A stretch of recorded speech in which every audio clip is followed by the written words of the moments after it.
대선 후보로서 그 정치적 지위가 거의 보이지 않았던 미미한 존재였던 남경필 경기도지사가요, 최근에 징병제를 모병제로 해야 된다고 말을 하면서, 즉 모병제를 대선 공약으로 내걸고 2022년까지 모병제로 전환해야 된다라고 말을 하면서 이 문제가 갑자기 빅 이슈가 되고 있습니다. 각종 TV 토론에서도 이 문제가 등장하고 있고요.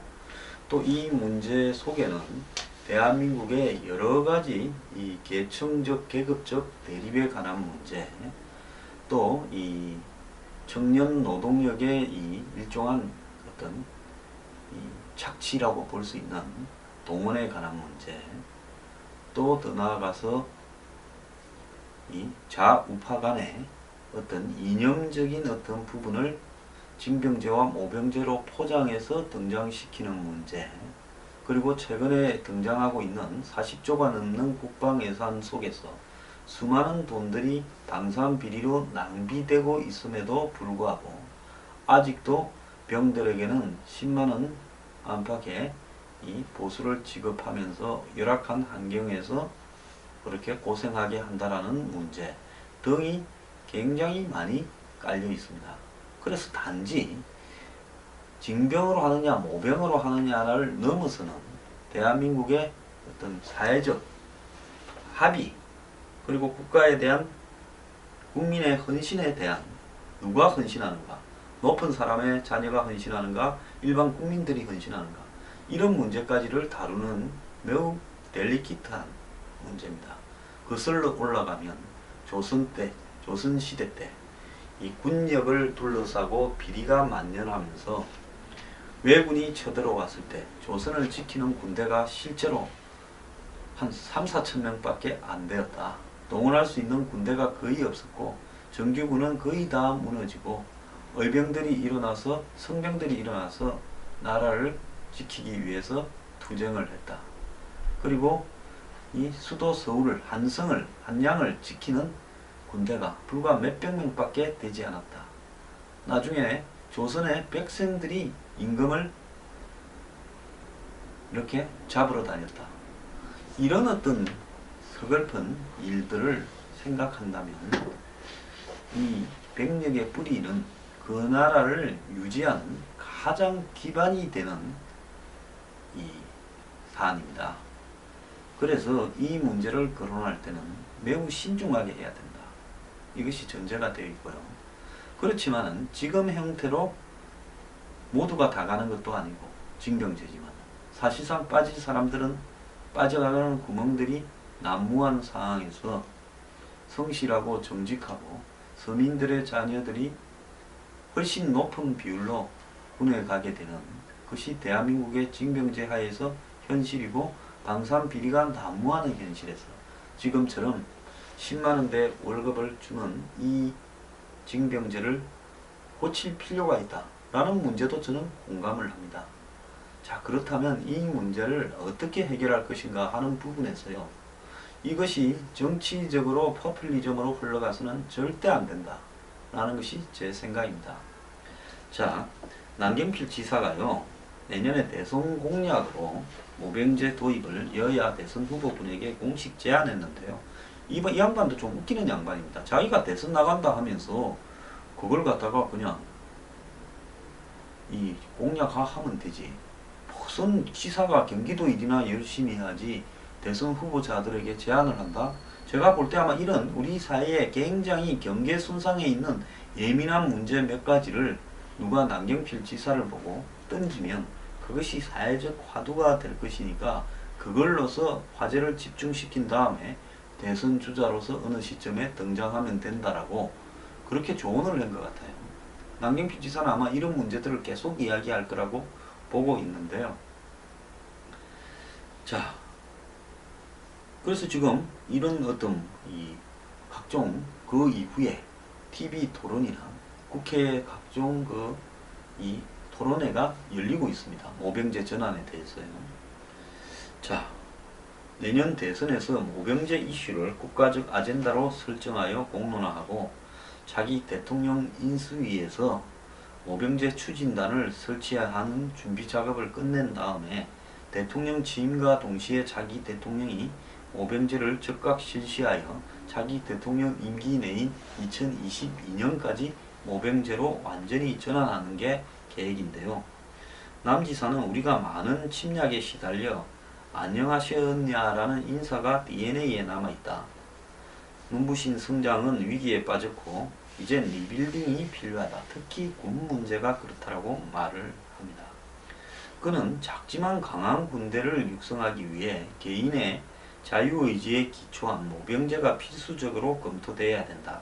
모병제 도입은 담대한 용기와 상상력으로 추진해야 될 대한민국의 리빌딩 핵심 아젠다다. 모병제는 안보, 공정함, 일자리라는 3대 시대 정신을 담고 있다. 2022년까지 52만 명으로 감축할 계획이지만은 2025년이 되면 연 38만 명 정도의 아이만 태어나 52만 명을 맞추기가 어려운 실정이다. 강한 군대, 작지만 그게 되려면 30만 명 정도는 유지해야 된다. 그래서 30만 명으로 상정해 그 중에 12만 명은 부사관이나 장교고 사병급 18만 명에 대해서 구급 공무원 상당 대우인 월 200만 원을 지급하면 3조 9천억이 더 필요하다. 군 소유의 불필요한 토지 매각 등 불급한 예산 절감을 통해 재원 마련이 가능하고 우리가 협력하면 얼마든지 감내할 수준이다. 또한 경제적 관점에서 모병제가 징병제보다 우월하다는 것은 통설이다. 경제활동 인구 증가로 GDP 상승 효과 등 사회적 비용은 감소하는 대신 경제적 효율성은 정대할 것이다. 이렇게 이야기를 하고 있습니다. 즉 군인한테 월급을 주면 그 월급을 쓰면서 GDP가 상승할 거다 이래 이야기를 합니다. 자, 이에 진행된 토크쇼에서 새누리당 정두원 전 의원이 남지사에게 대선 공약으로 모병제를 하겠다란 말이냐 하니까 네라고 말을 했습니다. 이거는 아마 더민주 김두관 의원이 주최한 토론회에서 있었던 이야기인데요. 우리 당 대선 공약으로 채택될 수 있게 노력하겠다 이렇게 말을 했습니다.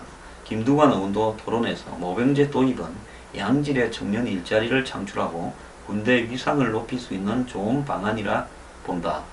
모병제가 되면 병력 운영비 절감분으로 방위력 개선비에 추가 투입할 수 있고 12만 개의 신규 일자리를 창출할 수 있다. 이렇게 이야기를 합니다. 자, 안경환 전 국가인권위원장은 징병제 하에 병력은 감옥과 유사하고 인권유린이 횡행하기 마련이라서 징병제의 치명적인 약점은 젊은 시기에 바가세상가에 단절을 시키는 부분이다. 자, 모병제의 장점에 대해 수십만 개의 청년 일자리가 생겨나고 전문화를 통한 정예 강군으로 거듭날 수 있으며 군의 유지를 위한 사회적 비용이 적게 들고 병력과 관련한 각종 소모적 논쟁도 종식시킬 수 있다. 이렇게 이야기를 하고 있습니다. 자, 이 문제에 대해서 지금 별의별 논란이 난무하고 있는데요. 자, 저출산으로 이걸 대비해야 된다라는 이야기를 갖다가 하는 쪽도 있고 또 모병제를 반대하는 쪽에서는 현실적으로 모병제만으로 군 필요 인력을 충족할 수 없어서 안보 공백이 생길 거다. 또 모병제와 관련해서 군 당국이 병력 감축에 일하는 부담감을 이렇게 감수해야 되니까 부정적인 입장을 보이고 있고 또 의원들은 이 제각각의 입장들을 많이 가지고 있는데 합의점이 가능할 건가 이런 이야기도 나오고 있습니다. 국방부는 여기에 대해서요. 기본적으로 국방부가 입장을 내놓기는 어렵다. 모병제는 군당국이 기본적으로 반길 수 없는 것이다 하고 부정적인 뜻을 피력했습니다. 모병제 찬성론자들이 30만 명으로 줄인다는 이야기를 하는데 이건 불가능하다. 군이라는 조직을 최소한 유지하기 위해서는 적정 규모라는 것이 필수적으로 필요하다. 국방부 인력 감축은 국방부 개혁 차원에서 꾸준히 해왔고 그 결과 전투력을 유지하고 군의 대비 태세를 유지하기 위하여 적정 목표로 정한 것이 52만 명이고 이것이 2022년까지의 국방부의 목표라는 겁니다. 이것도 여기까지 낮추겠다라는 것이라기보다는 낮출 수 있는 최소한의 마지노선이다라는 이야기입니다. 무기 첨단화를 통해 군 감축을 할 수 있다고 이야기를 하지만은 과학이 발달하고 문명이 발달해서 인간이 할 일이 줄은 것은 아니고 또 그에 따른 운영 인력도 더 필요한데 군대도 마찬가지다. 무기 체계가 발달하고 세밀해진다고 운영할 인력이 없어지는 게 아니라 더 필요할 수도 있다. 이렇게 말을 합니다. 군 감축의 전제로 간부의 정예와 군 무기의 첨단화를 예로 들지만은 실제 인력이 필요한 부분에서 특히 야전에서는 이 정도 수를 줄이는 것에 대해서 상당히 부정적이다. 직업 군인이 전가할 시에 기본적으로 급여를 올려줘야 하고 국방 예산 정액도 쉽지 않다는 점에서 모병제로 가야 한다는 의견에 회의적이다. 이렇게 말을 합니다. 자, 의원들은 뭐 자기 생각이 다 다르는데요. 자, 이 부분에 대해서 김명우 새누리당 국방위원장은 대한민국은 정전 상태다. 경제와 안보가 비교적 안정된 서방 선진국과는 차원이 다르다. 저소득 저학력층 위주로 군복무할 가능성이 매우 크다. 대만의 경우도 필요한 인원의 30% 정도만 모병제를 적용한다며 모병제가 시기상조론이다 라고 이야기를 하고 있습니다. 자, 김 의원에 따르면 모병제가 향후 가야 할 방향이 있지만 북한의 위협이 가속화되고 있는 우리나라의 현실에서는 이 부적절하다. 또한 모병제 도입 시 미국과 독일, 터키 같은 경우와 마찬가지로 저소득층을 위주로 몰려 소득과 교육, 계층 간의 위화감이 조성될 우려가 있고 모병제만으로 병력을 충원 시 병력 부족 현상이 발생할 수 있다. 자, 새누리당 경더수 국방위 간사도 이것은 도입이 시기상조다라고 이야기를 하고 있습니다. 4대 의무 중 중요한 의무가 국방의 의무인데 근본 틀을 바꾸는 것이 옳은가? 자, 출산율 저하로 인적 자원이 작아지는 문제가 걱정은 되지만 그것이 이 모병제의 이유는 아니다 라고 이야기를 합니다. 남북 대치가 되는 상황에서 모병제로 가면 힘들지 않을까 하는 이야기를 하고 있습니다. 자, 그리고 유럽 국가도 모병제에서 필수 병력 유지가 힘들어서 징병제를 전환하는 국가가 있다면서 다문화 인력이 늘고 있는데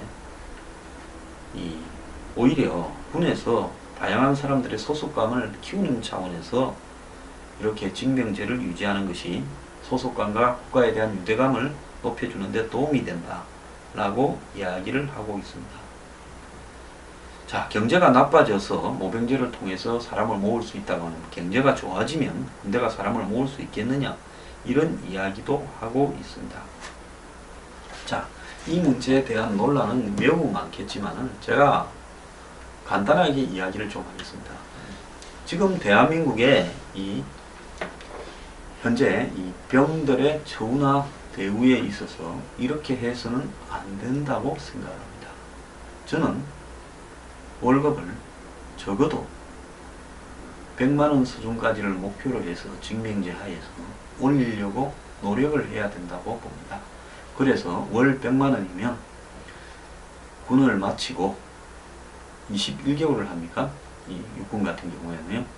그러면 군을 마치고 제대를 하면 한 2100만원 정도를 이렇게 저금 통장에 가지고 나가서 학자금 대출이라도 갚을 수 있게 해야 되고, 작은 사회로 나가는 출발점에서 시드마니가 되도록 해야 된다.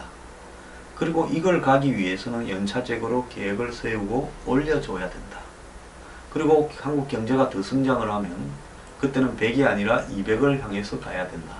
그러면 지금은 예를 들어서 30만원이 목표, 50만원이 목표, 70만원, 90만원, 100만원 이런 식으로 연차적 목표를 지향해 가야 된다 라고 생각을 합니다. 자, 미국 같은 경우에는 그러면 모병제와 징병제가 어떠한 것인가? 미국은요, 이 남북전쟁 그리고 두 차례 세계대전 1948년에서 월남전이 끝나던 1973년까지 징병제를 실시를 했고요. 베트남 전쟁 때 굉장히 이 문제를 둘러싸고 시끄러웠죠. 그런데 미국도 젊은 청년들에게는 이 만약의 경우에 대비해서 이 선발징병제라는 어떤 시스템이 남아 있어서 그 18에서 25세의 국민이 일정한 등록을 해야 됩니다. 만약의 경우에 예를 들어서 징병제로 전환이 될 때 군에 가기 위한 이 등록을 해 놓습니다. 그리고는 안 가죠. 근데 우리가 지금 이라크 전쟁이나 이런 부분을 다룬 많은 영화에서 보면 이 미국의 한마디로 하층민들, 서민들이 대부분 병으로서 군에 갑니다.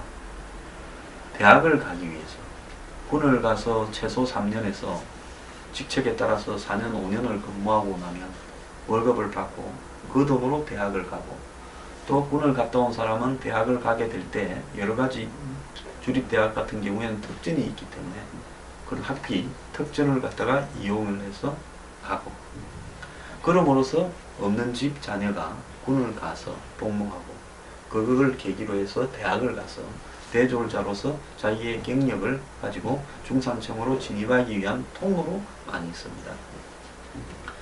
또 미국의 지금 각종 하층민들이 많이 사는 변두리 도시나 변두리 주에는 정말로 제조업이나 산업들이 없기 때문에 젊은 사람들이 취업을 할 수 있는 부분이 없습니다. 그런데 미국의 군은 이 국가에 대한 애국심을 장려하고 또 이 예비역에 대한 사회적 존경 이런 부분을 강조를 하도 많이 하기 때문에 군을 가는 부분이 돈을 벌 수도 있지만 국가에 애국한다라는 자부심을 사실상 만들어 주려고 굉장히 노력을 합니다. 실제 전쟁터에 갔다 오면 여러 가지 정신적, 육체적 손상을 입은 사람도 많아서 그것이 사회적으로 후유증도 되고 있지만 어쨌든 그런 명분을 유지하려고 엄청 노력을 한다는 겁니다. 그렇기 때문에 모병제로서 군대에 가서 원하지 않는 전쟁에 가서 다치거나 죽어오더라도 그 지역의 사회에서는 그 사람을 영웅으로 대접하는 모습에 대해서 제가 뉴스 브리핑에서 여러 차례 강조를 했습니다. 한마디로 애국심의 근거가 남아있는 나라입니다. 그런 미국에서도 사실상 모병제가 이 저소득층, 하위층 자녀들의 어떤 한마디 인생의 탈출구처럼 되면서 근데 전쟁이 없었으면 괜찮은데 이라크 전쟁 같은 데 가서 많이 죽어가면서 오늘날 미국의 군산 복합체나 다국적 기업, 석유 기업들의 이해를 갖다가 지키기 위해서 없는 집의 자녀들이 전부 목숨을 던지면서 가는 이 사회 시스템이 맞느냐는 심각한 질문에 부딪히고 있습니다. 그러면서 사실은 돈이 사람을 죽인다는 그런 논란도 미국에서 굉장히 가속화되어 있고요. 일부 전쟁터에 갔다 온 병들이 탈영을 해서 캐나다 같은 데 도망을 가면서 미국의 징병제에 대한, 모병제에 대한 고발을 하고 있습니다. 전쟁 참여와요. 그런데 한국 사회에서 저는 우리나라 국민들이요.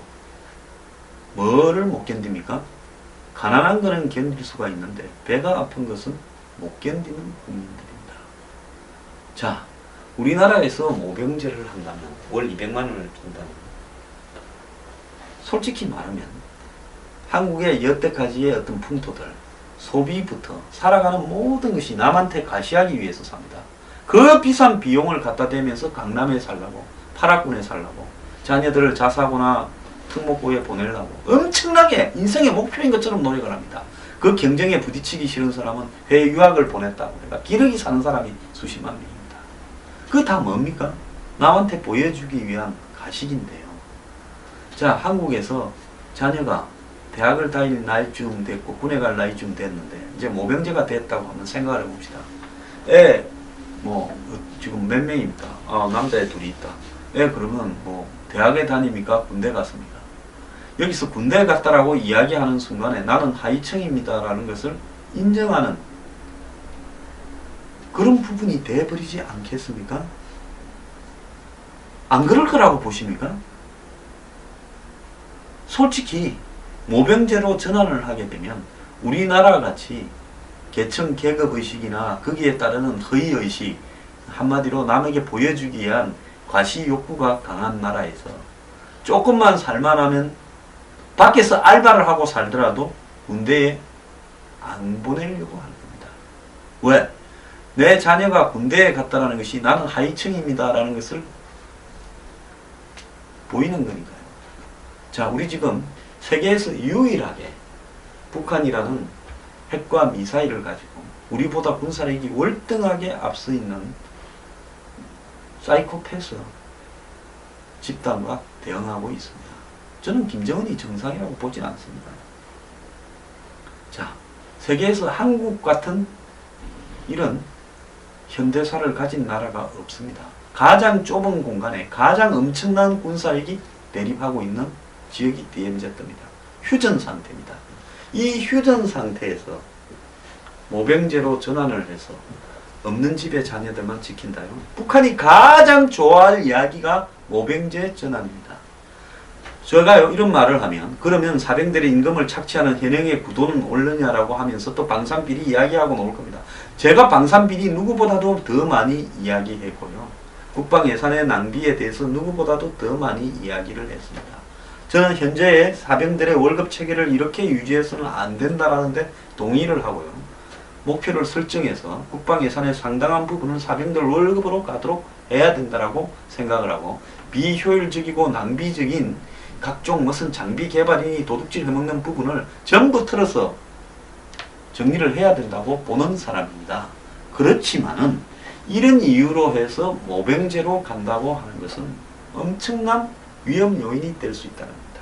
자, 나라가 적과 전쟁을 하다가 휴전을 하고 있고 그 적은 전 세계를 상대로 핵과 미사일을 협박을 할 만큼 강력한 적이고 타협이 될 수 없는 적인데 쓰러지기 전에 짜증내서 무너지기 전에는 타협이 될 수 없는 적인데 그 적을 상대로 해서 뭘 하자고요?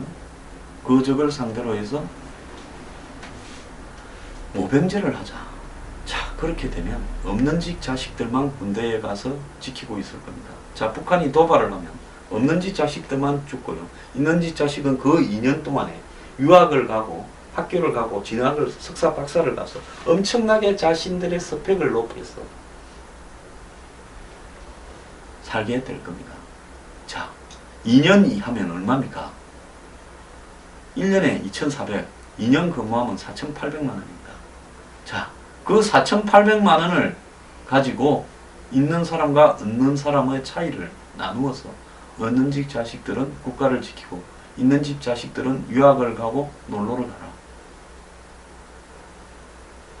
이게 지켜질 거라고 보십니까? 미국 같은 데서 해야 될 이야기를 지금 하고 있는 부분입니다. 전 국민의 국방의 의무라는 부분이 있기 때문에 그것도 지금 뒷구멍으로 많이 빠져가서 오히려 이럴 때일수록요 한 놈도 못 빠져나가도록 쪼아야 됩니다. 지금 병력 특례니 뭐니요? 일단은 없애고요. 저는 이렇게 생각합니다. 병력 특례자들 카이스트나 이공계에 필요하다. 그러면 이공계에 군을 만드세요. 과학기술개발단이라든지 군을 만들어서 병력 특례자는 그 군에 가서 그 사람들은 아침부터 자고 일어나서 거기서 연구하고요. 먹고 자고 하라고 하세요. 체육특기자? 그건 체육군을 만들어서 하든지 하십시오. 예능은 예능대로. 어쨌든 국민 개병주의를 포기하는 순간에 이 나라는 내부적 위화감에 의해서 한마디로 스스로 무너지는 길을 가게 될 겁니다. 그러지 않을 거라고 보십니까? 군에 간 사람들은 고맙다고 일자리 줘서 다닐 줄 압니까? 진짜 더러워서 목숨 걸고 죽으러 왔다고 생각하지 않겠습니까? 돈이 없었어요. 그거 안 되는 겁니다. 절대 안 되는 부분입니다. 오히려요. 차상위 계층이나 기초생활 수급자의 자녀들 같은 경우에 정말로 군에서 좀 면제해 줬어요. 그렇지만은 그 사람들도 국민 개병주의라는 부분에서 저는 그런 생각이 좀 들지만은 어쩔 수 없다고 보고 있습니다. 자, 이 모병제를 주장하는 부분에 대해서 왜 야당이나 좌파 성향을 가진 사람들이 반색을 하고 달라들고 왜 남경필은 이런 이슈를 던졌을까요? 적어도 우리나라의 50 플러스 알파 %는 이 부분을 찬성할 거라고 봤기 때문에 던진 부분이고 이 부분의 이면에는 북한이 가장 웃을 수 있는 부분이 있는 겁니다. 그렇기 때문에 이 북한과 대립을 하고 있는, 북한이 무너지고 나면 저는 군은 모병제로 전환해야죠. 그때까지는 북한이 무너지지 않더라도 서로 간에 적대적인 어떤 대치를 종식시킬 수 있는 화근을 할 때까지는 징병제를 유지해야 되고, 오히려 징병제를 예외가 없도록 더 강화해야 되고, 단 사병들의 월급은 올려가야 되고, 방산 비리는 엄격하게 척결해야 된다. 저는 그렇게 주장을 하고 싶습니다.